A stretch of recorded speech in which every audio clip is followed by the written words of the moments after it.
Olá pessoal, sejam todos muito bem-vindos em mais um estudo aqui do Diário do Krishnamurti, e hoje nós iremos dar continuidade nos aprofundamentos dos textos, principalmente nos apontamentos diretos que ainda não foram vistos.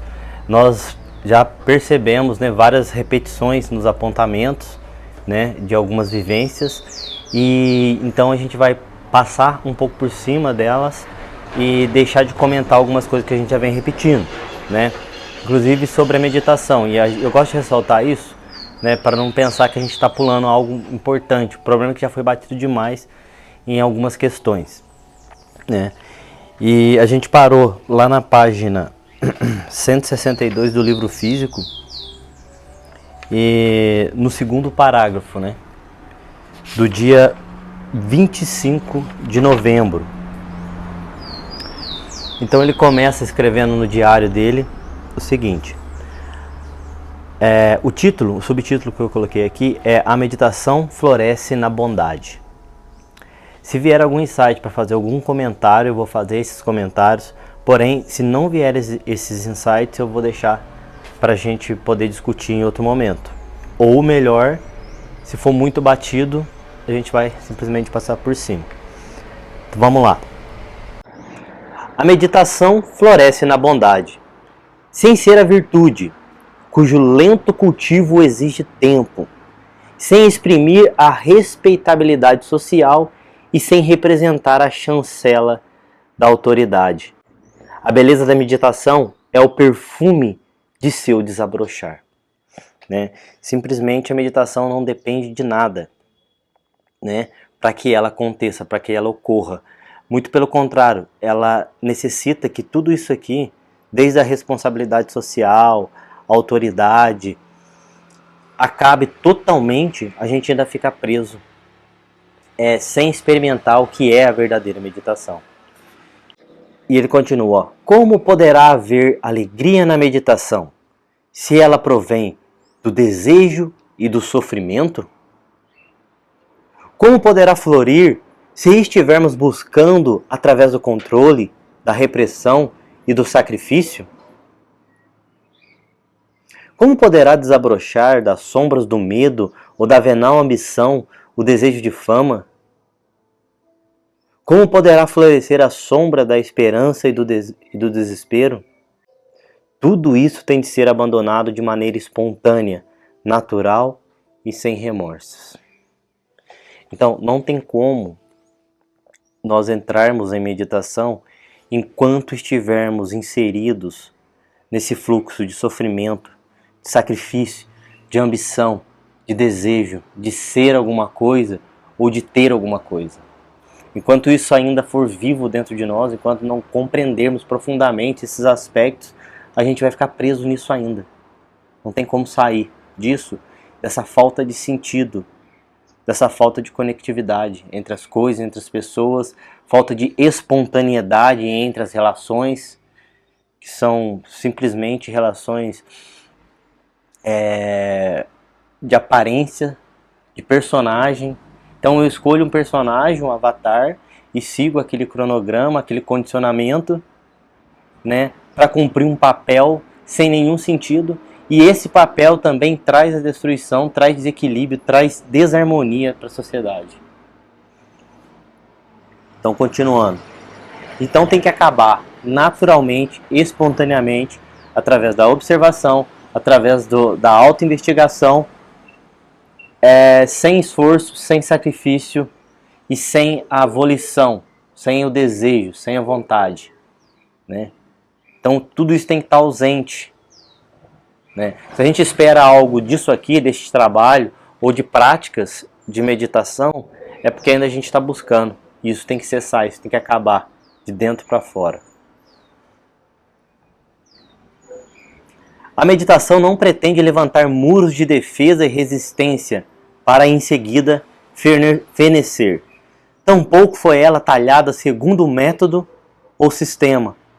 Qualquer sistema padroniza o pensamento, e o conformismo impede o florescer da meditação. Qualquer sistema, qualquer método, qualquer processo de condicionamento, ele limita a mente de investigação. Então ele para ali como se fosse o resultado final. Mas se a gente puder observar mais um pouco, a gente vai notar coisas que a gente possivelmente nunca tinha notado antes, se houver a observação verdadeira. Continuando.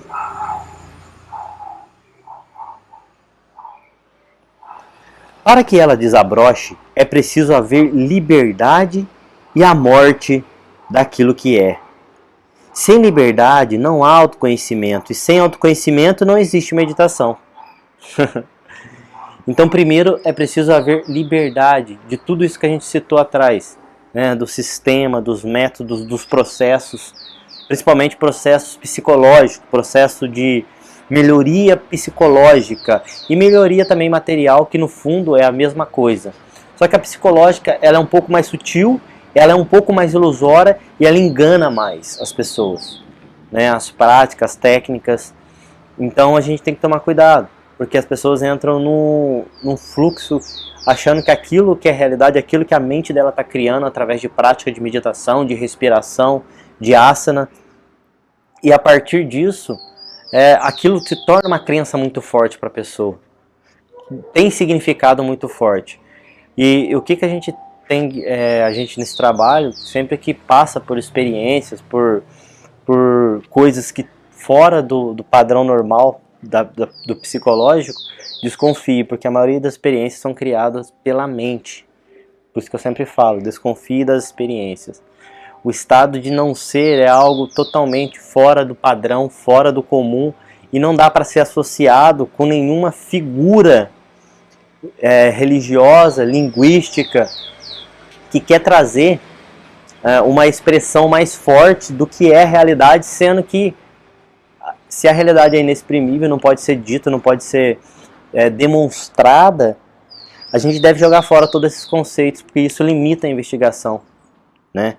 E aqui ele dá tipo o norte, ó. Primeiro é a liberdade de tudo. É a liberdade de ser, de viver, a liberdade de estar onde está. É a liberdade de fazer aquilo que se sente, não aquilo que eu devo, ou fazer aquilo que a sociedade me impôs a fazer, mas fazer aquilo que te deixa feliz, né? Aquilo que te traz a liberdade, uma certa liberdade, que ainda é uma liberdade superficial, certo? E aí a gente parte para quê? Para o autoconhecimento. Porque se eu tenho liberdade, eu posso observar. Se eu não julgo mais, se eu não luto mais com o sistema, se eu não brigo, se eu observo as minhas reações e tenho um total controle delas, das reações, dos pensamentos, dos sentimentos, aí começa o processo do autoconhecimento, que ainda não é meditação, mas é o começo da meditação. Então o processo do autoconhecimento ele surge a partir do momento que você tem liberdade para agir, fazer e sentir aquilo que se é. Não seguir padrões psicológicos de pensamento, ou padrões psicológicos de meditação, de religião, ou educacional, político, qualquer tipo de padrão que te feche dentro de uma caixa, né? Então, lá. Por mais longe que o pensamento alcance em sua busca de conhecimentos, ele continua estreito e medíocre. A meditação não está no processo aquisitivo e expansivo do saber. Ela viceja em total liberdade e fenece no conhecido. A meditação acaba quando a mente começa a descrever. Ela acaba no conhecido, ou seja, ela acaba na memória armazenada. Ela acaba na experiência que eu dou tanto valor. Ela acaba no momento em que eu pego ela e armazeno numa caixinha para me ficar revivendo as sensações daquele momento. Porque é isso que a gente tenta fazer, reviver as sensações, não o momento em si. Então, tem sensações que são mais fortes, sensações que são mais fracas, sensações movidas pela raiva, sensações movidas para os chakras superiores. Então, de acordo com a sensação e o momento, eu formo aquela memória. E para me desassociar dessa memória é muito difícil, porque eu preciso daquele estímulo para me sentir bem, né?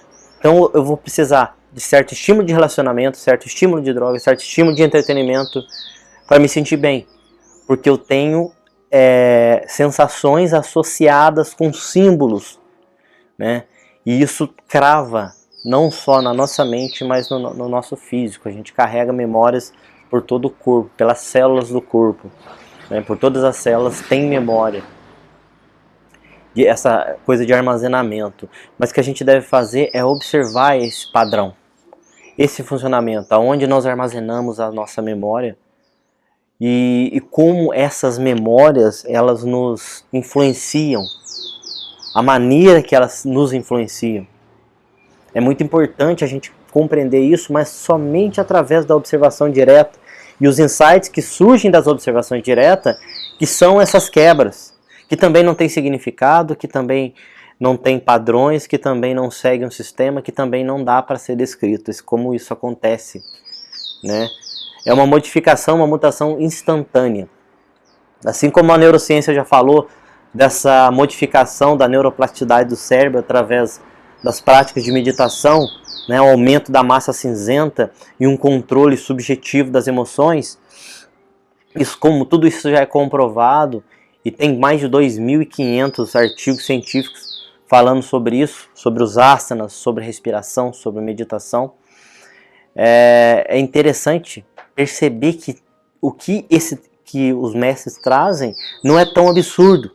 Essa modificação instantânea da mente através de uma observação, de um insight, de algo que normalmente nós nunca experimentamos, sabe? E é algo também que não dá para você carregar, para você postular, para você colocar uma marca igual todos fazem, né? Coloquem uma marca naquela experiência.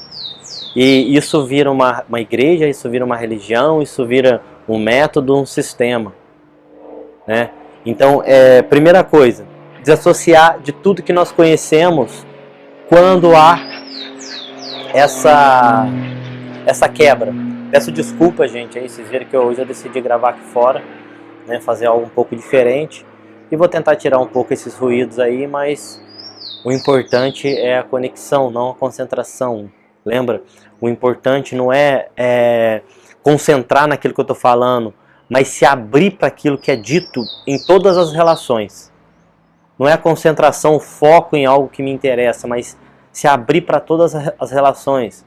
Isso seria o autoconhecimento através das relações, né? Que é se abrir e sentir, não defender um padrão, um condicionamento, enquanto o outro defende outro padrão, outro condicionamento diferente, né?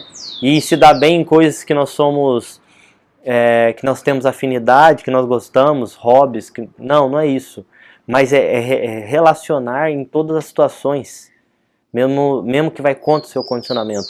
E o importante é entender o próprio condicionamento, não o condicionamento do outro.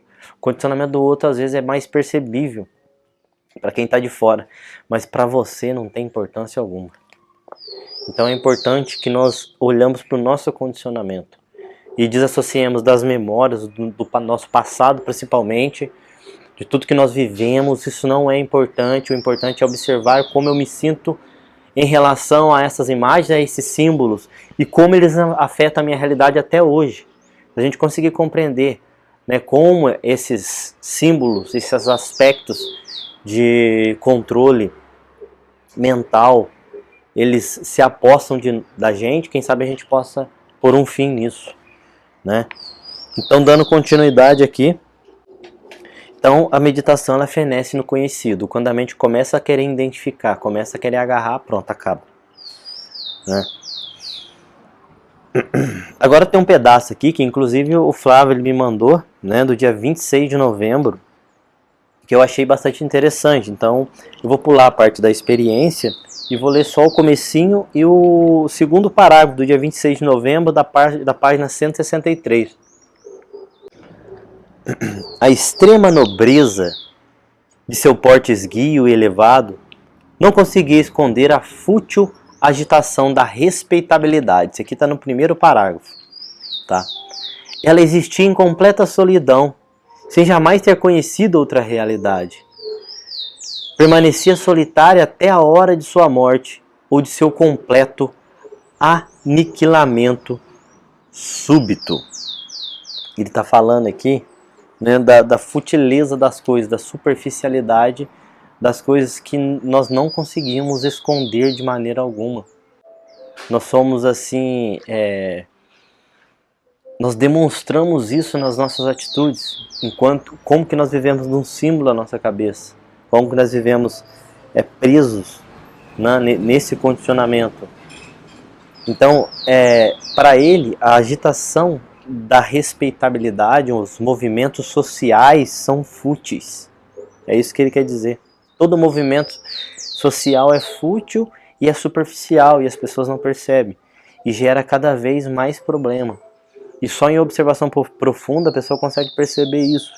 Observar sem julgar, observar sem ver o fato daquilo que é, aquilo que está ocorrendo naquele exato momento, sem distorção daquilo que eu acredito. Isso é uma capacidade que nenhum ser humano pode adquirir, mas ela ocorre quando há o espaçamento, quando há o vazio, quando há a ausência de pessoalidade, né, nos processos meditativos. Então, quando o eu deixa de existir, o meu centro deixa de existir, parece que existe essa conexão real, a capacidade de ver os fatos daquilo que é, a capacidade de ouvir, escutar e ver aquilo que é, né, a realidade, aquilo que o outro tenta passar, as conexões, as relações, ver com nitidez o que é a vida e compartilhar isso também com ela, né? Com certeza. Então ele continua: ela existia em completa solidão, sem jamais ter conhecido outra realidade. Permanecia solitária, e até a hora de sua morte ou de seu completo aniquilamento. Então, para ele, ela é uma coisa fútil e ainda é vazia, sozinha, né? E o que acontece? O fim disso, o fim dessa respeitabilidade é o surgimento da realidade da meditação. Continuando. Agora é um texto que o Flávio compartilhou, a gente vai tentar dar uma estudada nele, realmente muito profundo. Ele dita uma experiência aqui, né, onde eu parei ali em cima, e lá no segundo parágrafo do dia 26 ele começa, ó. Era cada vez mais intenso o êxtase que nos assaltara, inesperadamente ao longo daquela estrada estreita e tortuosa, à luz do anoitecer. Ele surgiu ao observarmos a minúscula aranha saltar ágil sobre as moscas, agarrando-as com ferocidade. Veio-nos da observação de uma única folha trêmula no meio da folhagem móvel, e ao observarmos o pequeno esquilo mal-humorado com sua longa cauda balançando para cima e para baixo. Era sem motivo o êxtase, ao passo que a alegria, por ser o resultado de alguma coisa, é fútil e varia conforme as circunstâncias. Então as alegrias comuns que nós sentimos são fúteis e variam de acordo com a circunstância. Ela depende dessa excreção de hormônios que nós temos e que nós hiperestimulamos elas.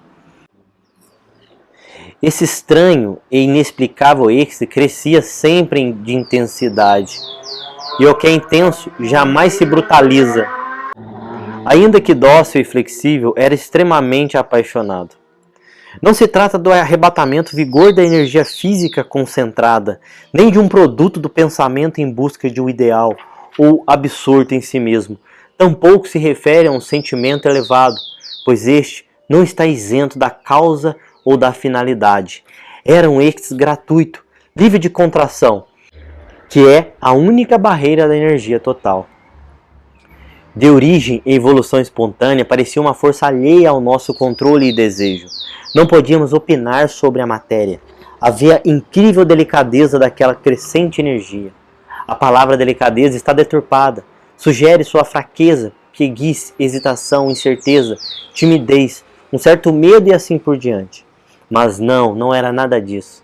Sua força e vigor estava isento de defesas e, portanto, havia intensidade naquele êxtase. Impossível cultivá-lo. Ainda que o quiséssemos, tratava de um estado que não pertencia à categoria do forte e fraco. Vulnerável com o amor, aquele êxtase tão delicado crescera tanto que era como se nada mais existisse. O ir e vir das pessoas, a viagem de automóvel e a conversa, o veado e a palmeira, as estrelas e os arrozais lá estavam em todo o seu esplendor. Mas tudo isso se confundia com aquele supremo êxtase. Uma chama tem linha e forma, mas no interior da chama o que existe é um intenso calor, sem linha ou sem forma. Isso aqui, né, o Flávio compartilhou lá no grupo, né, e simplesmente aqui ele tá tentando descrever o indescritível, né, as experiências. Então isso faz parte das experiências de cá. E realmente as experiências elas são muito particulares, impossíveis de serem descritas, interpretadas.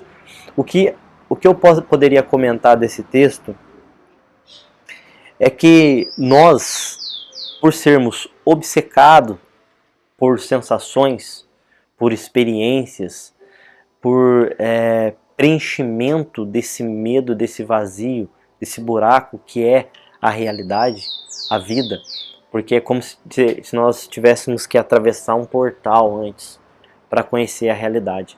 E o portal é a destruição daquilo que eu acredito, daquilo que eu vejo, daquilo que eu sinto. É a destruição da personalidade psicológica criada, não a destruição do corpo físico, porque nós precisamos do corpo físico para transcender a personalidade psicológica autocriada, porque se tornou algo muito intrínseco dentro do nosso inconsciente, dentro da nossa mente. Então é algo que está impregnado, é um condicionamento muito forte. Nós conseguimos mudar a superfície dos condicionamentos, mas é difícil nós mudarmos os condicionamentos raízes, que são os condicionamentos familiares, condicionamento de gestação, condicionamento genético, também é importante, né? Então nós temos limitações genéticas, porém nós também vemos que no yoga é possível capaz de modificar a estrutura genética através de jejuns, né? Modificar a estrutura celular, trazer mais eficiência para as células, para os hormônios, trazer mais eficiência para o funcionamento fisiológico como um todo. Então asanas, yoga, a meditação também traz um equilíbrio fisiológico, né? De acordo que nós sentamos e começamos a ter mais consciência do próprio corpo, consciência da respiração, consciência do ambiente, né? Então, o que nós podemos falar sobre isso? Essa intensidade de conexão com a realidade, ela acontece quando a pessoa não tem mais, ela está na ausência do eu, ela está sem a personalidade, ou não está agarrada a essa personalidade. Então ela tem livre acesso à realidade, tem livre acesso às energias da vida, que é um fluxo intrínseco de energias, né? Nós sabemos que somos um conglomerado de energias e que tudo está funcionando loucamente. Eu acho que nós conseguimos sentir um pouco dessa conexão, um pouco do que é a realidade. E aí surgem, né, aspectos reais de humildade, aspectos de compaixão, de integratividade, aspectos de união no estado de ausência do eu, né? Porque você vive e sente essa conexão. E não é algo mais autocentrado, algo que você escolheu porque vai te trazer algum tipo de benefício psicológico, de proteção, benefícios materiais, etc. Né? Então é algo muito mais profundo. E é disso que se trata esse texto aqui, né? Eu penso que comentar sobre as experiências em si, essas divagações de profundidade, intensidade, o que a experiência que nós temos disso através de meditação, que na meditação nós percebemos sim profundidades e níveis de conexão, só que não dá para explicar isso. É uma profundidade de consciência e níveis de conexão com coisas. Você sente a conexão, uma conexão mais profunda. E em nível superficial, nós também sentimos isso, nós percebemos isso. Algumas pessoas, não só através de afinidade, às vezes tem até pouca conversa, mas sente uma conexão profunda. Eu não estou falando de atração física, estou falando de uma conexão, né, um encaixe perfeito, né, onde existe um fluxo de energia, uma energização de ambas as pessoas que estão naquela conexão, né. Isso, o que mostra bastante isso é o filme Profecia Celestina, né, pessoas que formam um grupo, um conglomerado de conexões, de energias, né. Então, eu acho que é disso que se trata, né. E agora passando para o dia 27, eu espero ter elucidado, Flávio, que você pediu. E dia 27 de novembro, na página 164, no terceiro parágrafo, a autenticidade de ser si mesmo. Eu gosto muito de textos que falam sobre autenticidade, é uma coisa que as pessoas falam pouco sobre isso, ou preferem nem falar, porque ser autêntico é muito difícil, ser si mesmo é muito difícil. Se observar friamente, com os seus defeitos, principalmente, aquilo que você é, intrinsecamente, no fundo do seu ser, sem se apegar àquilo que você vê, porque para algumas pessoas pode ser aterrorizante a realidade, né? Algumas pessoas podem se assustar muito com aquilo que vem em si mesmas, no autoconhecimento, né? Ter recaídas em várias áreas da vida, perante ao olhar para si mesmo, mas é dessa forma que a única forma que existe de trabalhar a própria consciência é com essa observação profunda, é com a investigação profunda daquilo que se é, tentando sempre se desassociar dos símbolos, das ideias, dos comportamentos, das compulsões, compreendendo elas, nunca tentando evitá-las, nunca tentando reprimi-las, mas observando e compreendendo e conhecendo como se fosse um relacionamento íntimo entre eu e os meus padrões de comportamento, né?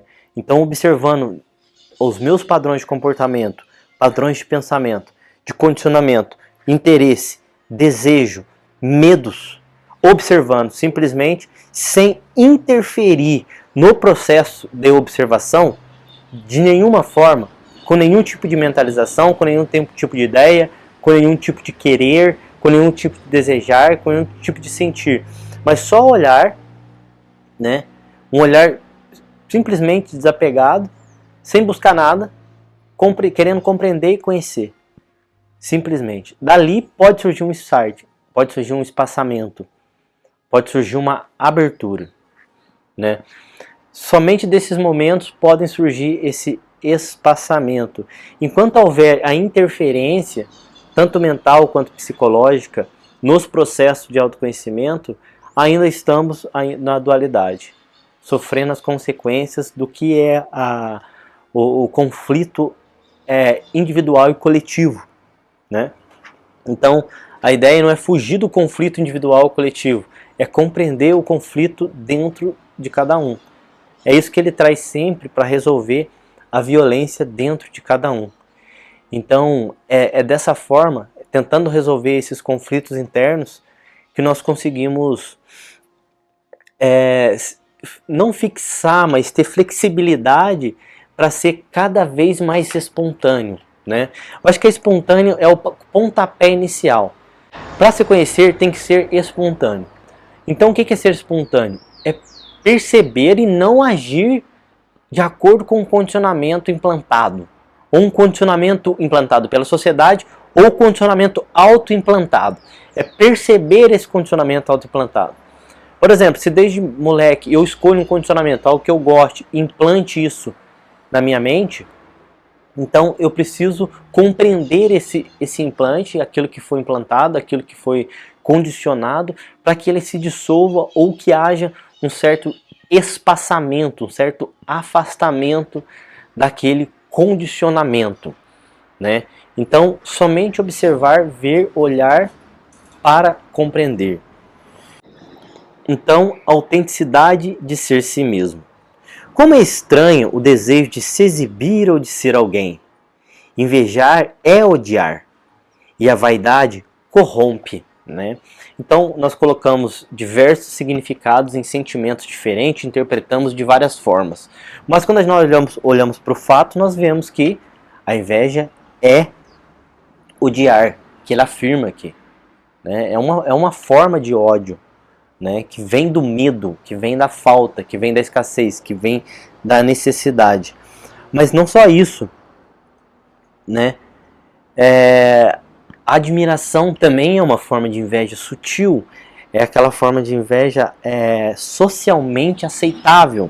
Nós já falamos sobre isso, né? Então, não é errado e nem certo ter ou não ter. É algo que temos, isso é um fato. Agora, olhar para isso, né, com uma certa proximidade, olhar para isso com um certo carinho, olhar para isso para compreender e não para julgar ou tentar extirpar esse aspecto psicológico, esse aspecto emocional, sem tentar quebrar isso, mas vivenciar isso em toda a sua, como se diz o K, né, em toda a sua inteireza, em toda a sua complexidade, em toda a sua profundidade. Quem sabe nós podemos colocar um fim no processo, né, nesse próprio processo que corrompe, traz vaidade. E ele continuou: como é difícil a simplicidade e a autenticidade. A autenticidade é, em si, uma tarefa das mais árduas, ao passo que o desejo de se tornar alguém oferece pouca dificuldade. Para ele, a transformação superficial não tem dificuldade, o condicionamento não tem dificuldade. Você pode escolher um condicionamento socialmente aceitável e seguir aquele padrão social por anos. Isso não tem dificuldade, é só você focar e fazer as ações corretas e colocar a sua energia e foco e coração e paixão naquele negócio, aquilo vai dar certo. É inevitável. Mas para ele o mais difícil é ser espontâneo, ter a coragem de ser si mesmo, de fazer, pensar e sentir e agir totalmente harmonizado. Porque se o pensar e sentir não estão em sintonia, o que vai haver vai mais destruição, mais degradação, mais conflito, mais violência. Então o negócio é trazer o fim do conflito com a harmonia da ação e principalmente a harmonia entre o pensar e o sentir, né? Fazer aquilo do coração, fazer aquilo porque é verdadeiro, porque ama, né? Então a autenticidade é a coragem de ser si mesmo, é a coragem de enfrentar a sociedade, o sistema, em níveis profundos de si mesmo, não em níveis de luta, de algum tipo de ativismo social para defender causas que são sustentadas e alimentadas pelo próprio conflito, né? Que são alimentadas pelo próprio movimento. Então qualquer movimento de reação a algo, aquele próprio movimento ele se autossustenta, né? A energia se autossustenta e o conflito aumenta. E nenhum conflito ele começa e consegue pôr um fim em sofrimento. Muito pelo contrário, ele aumenta o sofrimento de ambos. Então nós somos equivocados. Nós arrumamos o conflito para acabar com o nosso sofrimento, mas nós aumentamos o sofrimento de ambos que estão envolvidos nos conflitos, tanto a níveis familiares, sociais, pequenos, grupos sociais, quanto a nível planetário, né? Então, com o intuito de acabar com o sofrimento de um povo, nós atacamos outro povo e aumentamos o sofrimento de uma escala global. Isso acontece também em nível familiar, quando nós queremos defender uma ideia e entramos em conflito, né? Esse conflito ele afeta a nível global em termos de família, em termos de relação de trabalho e etc. Né? Então é isso que a gente tem que se observar e compreender. Né? É um movimento de extrema passividade o autoconhecimento, não de ação. Né? É uma passividade consciente, não é uma passividade que você deixa de vivenciar as situações, que você deixa de viver, que você deixa de fazer e sentir aquilo que tem que sentir. mas simplesmente de ser si mesmo. Isso vai ser o título dessa aula de hoje lá na nossa plataforma, tá certo? Vamos lá, continuando então, olha o que ele fala que interessante, né? É muito fácil fingir ou representar, mas é extremamente complexo sermos aquilo que somos. E isto porque estamos sempre mudando. Nunca somos os mesmos e cada instante revela uma nova faceta, uma nova dimensão e profundidade. Isso aqui que é interessante, né? Porque quando nós fixamos ou acreditamos que somos algo, nós ficamos paralisados com aquele condicionamento e agimos num automatismo inconsciente. Nós somos automáticos naquela atividade. Quando nós nos tornamos automáticos naquela atividade, é onde surge o tédio, porque nós não estamos intensos e por inteiro na atividade que nós escolhemos, né? Enquanto não estivermos envolvidos com autenticidade na atividade, vai haver sofrimento e vai haver esse tédio, que é inevitável. E para quebrar isso, novamente, nós voltamos naquela passividade da observação.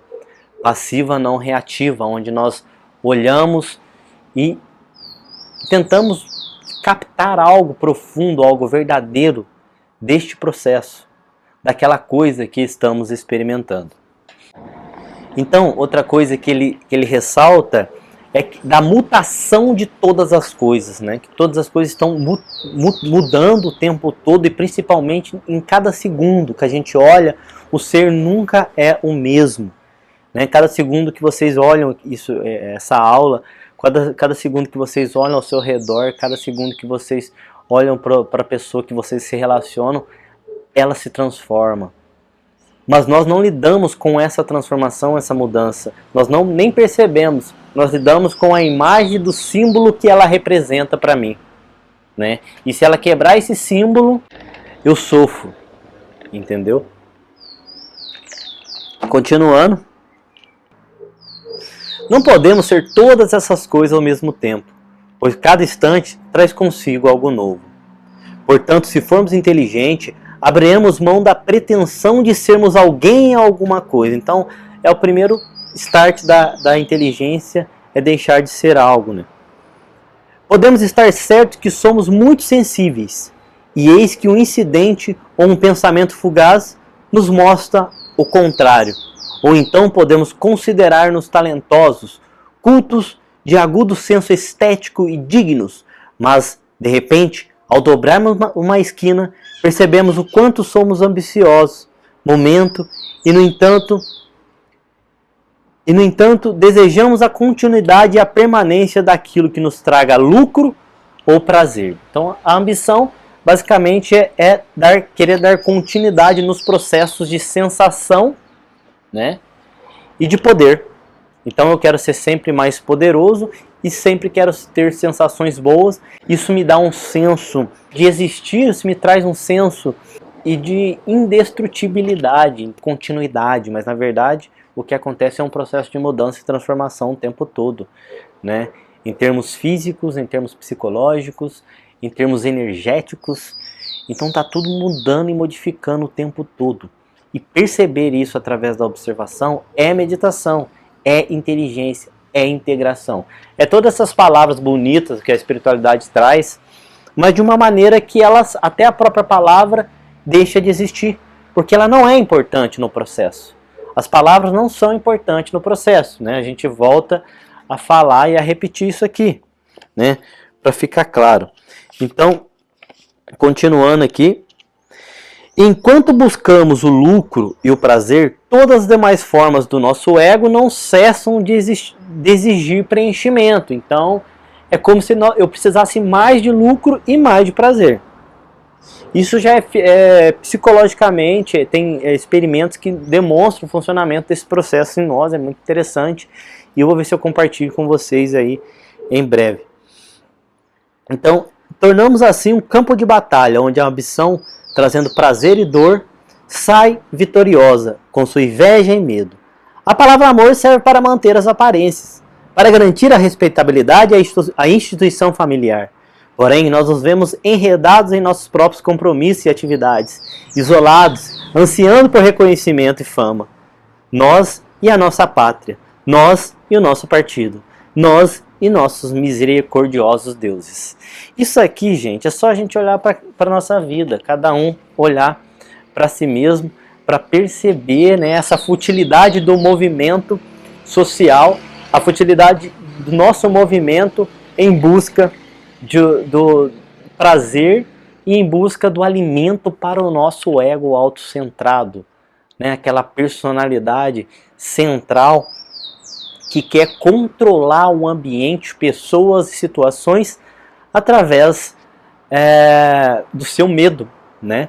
Do seu medo de experienciar, do seu medo de vivenciar, do seu medo de ser o vazio, de ser o silêncio, de ser as dores, de ser o sofrimento, de ser a violência, de só olhar e perceber que é, né? E não tentar afastar, lutar ou brigar com esses aspectos da nossa psique, né? Então, continuando, ele fala muito, né, de como funciona o sistema social, mas para nível do indivíduo, né? Para o indivíduo tentar se encontrar neste meio e através dessa observação, desse encontro no meio daquilo que é, ele possa acordar, né? Mas é um acordar de dentro para fora. E continuando aqui, ó. Portanto, é extremamente difícil sermos o que somos. Se estivermos despertos, sabemos quanto isso é doloroso e verdadeiro. Ao percebermos este fato, entregamos-nos ao trabalho, a uma crença, aos nossos fantásticos ideais e meditações. Então, percebendo como é difícil a gente se autoconhecer e se compreender e interagir com o sofrimento, com o nosso lado sombra em si, percebendo essa dificuldade, nós optamos, né, por nos satisfazer com as migalhas dos sentimentos, né, das sensações em si, né, das oscilações neuronais que causam prazer, né, de tudo que possa trazer o mínimo de prazer. Então nós começamos a viver de migalhas. E continuando, naquela altura já estamos velhos e prontos para morrer, se é que ainda não morremos interiormente. Então, segundo ele, né, quanto mais demora mais para o processo do autoconhecimento começar, mais difícil fica de fazer, porque mais rígido fica o nosso condicionamento, né? Mas a neurociência já mostra que isso também é falho, né? Que o cérebro é a única estrutura que pode se renovar e se reestruturar por completo, né? E isso tem experimentos também com pessoas idosas que começaram a praticar asanas e yoga e houve modificações totalmente no cérebro dessa pessoa. Então é outra coisa que também que foge da lógica, a gente sabe que foge da lógica, foge um pouco da ciência, como isso funciona, nós não sabemos, mas o pouco que os experimentos não mostram que há essa possibilidade de modificação da estrutura celular em si.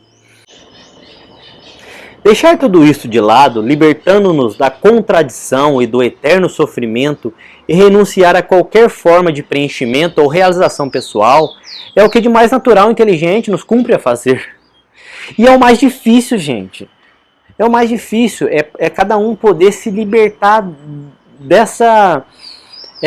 desse lado no interno. É fácil sair da sociedade e não compartilhar de visões, de pensamento, não compartilhar em nível de não trazer mais violência e sofrimento, né? De ser um ativista interno, que eu quero dizer. Mas é algo muito mais profundo. É a quebra desses padrões dentro de nós, né? Se fosse assim para deixar de fazer algumas ações, tudo bem, mas não se trata disso.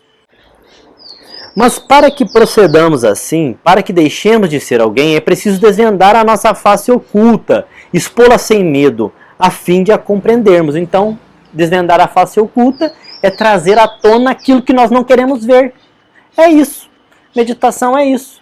O começo da meditação é trazer à tona aquilo que nós evitamos, aquilo que nós não queremos ver, aquilo que nós não estamos preparados, entre aspas, para nos experienciar novamente, alguns traumas, alguns medos e perceber que todos os medos e traumas que temos hoje é relacionado com aquele trauma que tivemos na infância, que a nossa mãe teve na gravidez e etc.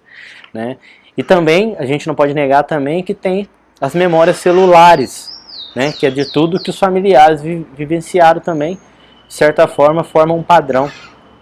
E esse padrão influencia outras pessoas, né?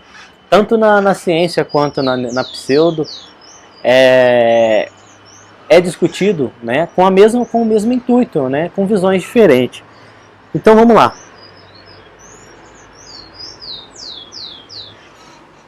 A compreensão de nossas ânsias, de nossos desejos ocultos, vem da plena consciência deles, o que é também indispensável perante a morte. Desta forma, o puro ato de ver destrói aquela estrutura psicológica, libertando-nos do sofrimento e do desejo de ser alguém. Então, o que é o ato de ver? Ver o fato nos liberta do sofrimento, né? Que é ser uma pessoa, ver aquilo que é, ver aquilo que somos, né? É aquela visão passiva novamente, é estar. O ver aqui é vivenciar, é estar, é a própria presença, entende? Vamos lá. Não ser alguém não significa um estado interior negativo. O próprio ato de negarmos aquilo que somos é uma atitude realmente positiva e não uma reação, que em verdade é inação. E desta inação que se origina o sofrimento, né? Já falamos muito sobre isso, que a ação que vem do pensamento, na verdade, ela tem poder de inação em termos de fluxo com a realidade, é como se ela travasse o fluxo da realidade. Desculpa, mas vou ter que mudar o fluxo da realidade.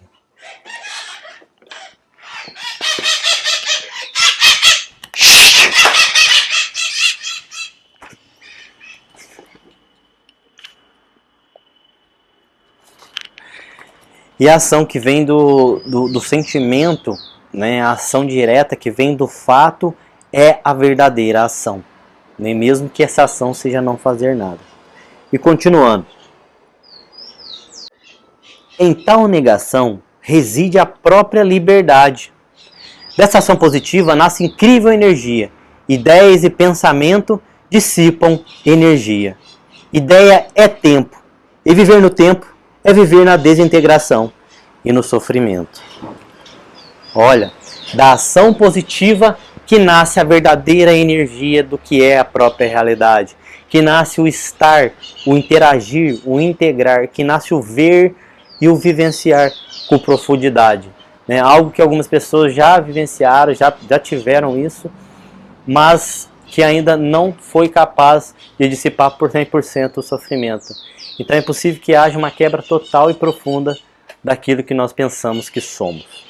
Então é isso, gente. Gratidão a todos. Hoje conseguimos fazer mais 3 textos, mas em breve nós teremos mais uma aula aqui que eu já estarei postando logo em seguida desta aqui. Tá certo? Então é isso, gente. Um forte abraço e até um próximo encontro.